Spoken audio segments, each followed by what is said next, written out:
This first clip isn't actually a storm, but a product of one.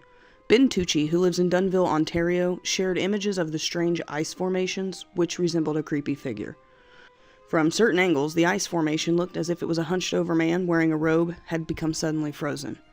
Tucci spoke with news agency Jam Press, explaining that he originally thought that the formations looked like a variety of characters, including Jack Frost, Father Christmas, and the Grim Reaper.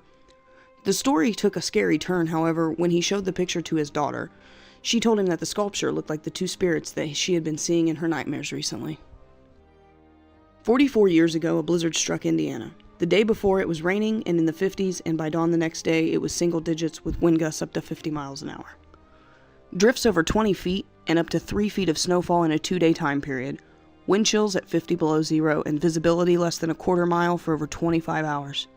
11 people lost their lives, and the National Guard was dispatched to help rescue the trapped people.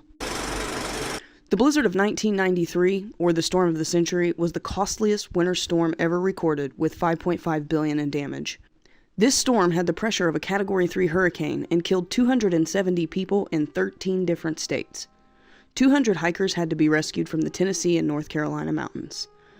This storm also caused the most weather-related flight cancellations ever, and nearly 4% of the population of the U.S. was without power, or roughly 10 million people. This blizzard also shut down all interstates from Atlanta northward, as well as caused 18 homes on Long Island to fall into the water.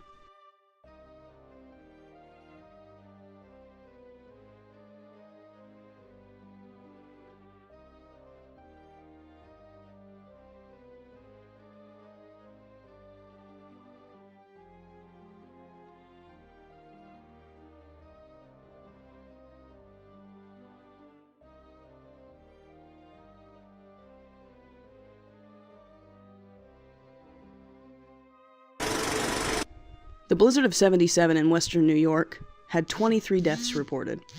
Snow drifts as high as 40 feet, and winds reached peaks of 79 miles an hour. Those winds found their perfect ammunition, a massive layer of snowpack sitting atop a frozen Lake Erie and nearby land. Together, the wind and loose snow teamed up to create a wall of snow, putting visibility to zero for almost 13 hours, starting at 11:30 a.m. Friday, January 28th. The storm killed 29 people, at least 9 of them buried in their cars. An estimated 10,000 to 15,000 people never made it home that first night, and some school districts didn't reopen their doors for more than 2 weeks. It became and will always be known simply as the Blizzard of 77, a storm so freakish that it's considered a roughly 200-year weather event. One of the most astounding facts, however, from 1977's storm was the total snowfall was only 12.3 inches over 5 days, a very small amount compared to other blizzards on record.